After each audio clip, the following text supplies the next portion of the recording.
ఇంత అని వర్ణించడానికి వీలు కాని ఉపకారం లోకానికి చేస్తుంది కనుక అమ్మవారిని శివ అని పిలుస్తారు. సమస్త లోకాలను తన వశం చేసుకుని పాలించడం వల్ల కూడా శివ అని పిలువబడుతోంది జగదాంబ. శివశబ్దానికి మహాద్భుత కాంతి అని కూడా అర్థం.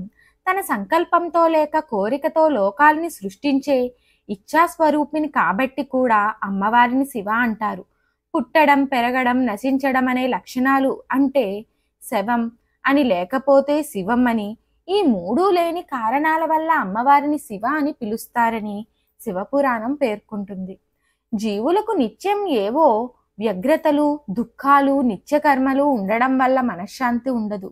వారందరూ ఈ తల్లి దగ్గరకు చేరి హాయిగా విశ్రాంతి తీసుకొని మానసిక ప్రశాంతతను పొందుతూ ఉంటారు. కనుక ఈ తల్లిని శివగా పిలుస్తారని దేవి భాగవతం అంటున్నది. శివ శబ్దానికి మంగళం అని కూడా అర్థం. అమ్మవారు సకల మంగళ గుణాలకు నిలయం. అసలు ఆ తల్లికి మరొక పేరు సర్వమంగళ.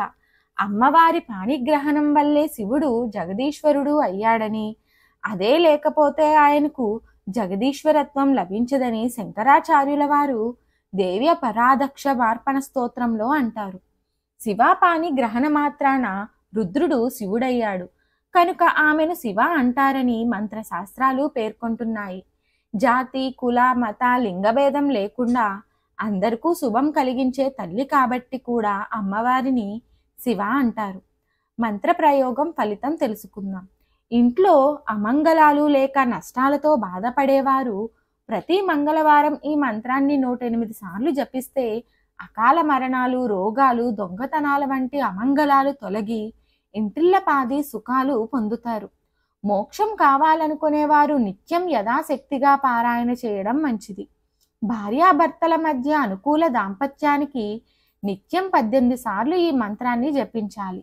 వాయుపత్ని పేరు శివ.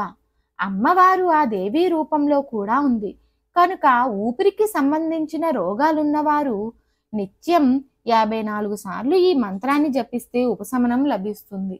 మంత్రం ఏమిటో తెలుసుకుందాం. ఓం శివాయై నమః. ఓం శివాయై నమః. ఓం శివాయై నమః.